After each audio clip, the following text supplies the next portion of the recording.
Hi viewers. So ఇదేంటో guest చేసేసేయండి. ఆహా, పొగలు గమ్ముతుందన్నమాట. సో మంత్రం వేసి ఆ పొగల్ని తక్కిచ్చేసాను. సో ఫస్ట్ అయితే ఉల్లిపాయలు కొంచెం కచ్చా పచ్చగా పచ్చి వాసన పోయేంత వరకు వేపుకొని అల్లం, చిన్నుల్లిపాయ, కొబ్బరి పేస్ట్ 3 కలిపి మిక్సీ పట్టించుకొని కాస్త ఆనియన్స్ కూడా వేసారు మా అత్తమ్మ. సో ఆ పేస్ట్ వేసుకొని కొంచెం వేగిన తర్వాత ఉప్పు, పసుపు, కారం అండ్ పచ్చిమిర్చి, టమాటా వేసి సో చక్కగా నూనె పైకి తేలేంత వరకు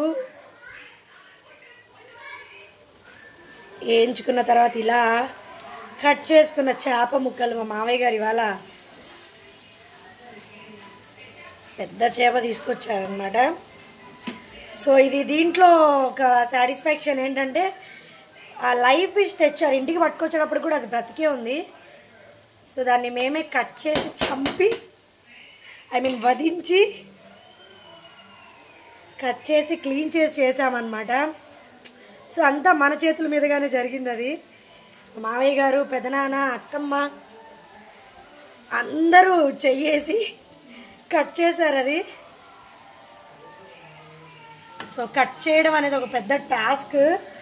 అలవాటు ఉన్న వాళ్ళకి చాలా చాకచక్యంగా కట్ చేస్తారు, కానీ అలవాటు లేని వాళ్ళు ఏమండో ఎన్ని కష్టాలు పడ్డామంటే మన కత్తిపీట కూడా మనకి మంచిగా సహకరించేది ఉండాలన్నమాట. అండ్ మా వైపు కళ్ళు కూడా తింటారు వీళ్ళు, తీసేస్తారు. ఐస్ చాలా మంచిది అంటారు, అంటే సీకి దగ్గరలో ఉండిద్ది కదా మనకి. సో అన్నీ చాలా చక్కగా దొరుకుతాయి. అండ్ ఇందులో కాస్త జనం వస్తే దాన్ని నేను ఉప్పు, పసుపేసి ఇలా ఫ్రై చేసి పెట్టాను. అండ్ ఇదైతే గుంటూరు స్టైల్ కూర. ఇందులో కాస్త చింతపండు పులుసు నానబెట్టి పెట్టాను. కొంచెం ముక్క నూనెలో వేగిన తర్వాత చింతపండు పులుసు వేసి ఉప్పు, కారం ఒకసారి సరి చూసుకొని కలిపి పెట్టేసి మూత పెట్టేస్తాను.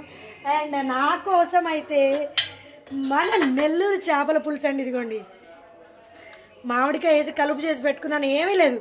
దీంట్లో కాస్త ఆయిల్, పోపు దినుసులు వేసి కాస్త మెంతులు వేసి మూత పెట్టేసి అంటే నూనె తేలిందంటే బిందాస్ ఒరిజినల్ చేపల కూర అనమాట. ఇది నా వరకే. చాలా రోజులు అవుతుందని మా అత్తగారు, లేదు అమ్మాయి నీకు నచ్చినట్టు చేసుకోండి, లేదు మీ ఇష్టానికి నేను అడ్రాను, మీకు నచ్చినట్టు చేసి పెడతాను, అలాగే నాకు నచ్చినట్టు కూడా నేను చేసుకొని తింటానన్నా. నేను అలాగే ఫ్రై పీసెస్ కూడా తీసి పెట్టాను. అండ్ దీని మీద కొంచెం మూత పెట్టేసామంటే కొంచెం ఇదవుతుంది. అండ్ మీరేం వండుకున్నారో కామెంట్ సెక్షన్లో కామెంట్ చేసేయండి. అండ్ ఈరోజు సండే, ప్రతి ఒక్కరింట్లో సూపర్ స్పెషల్ రెసిపీస్ ఉంటాయన్నమాట. ఆ రెసిపీస్ నాతో షేర్ చేసేయండి. అండ్ ఇందులోకి వైట్ రైస్ ఆల్రెడీ వండేశారు మా అత్తమ్మ. నేను కూర చేసేసరికి ఎంత టైం పట్టిద్దో ముందు అన్నం వండేస్తే అయిపోతుందని చెప్పి ముందు అది వండేశారు. సో ఇది అయిపోవడం ఆలస్యం, నేను చేసేద్దాం.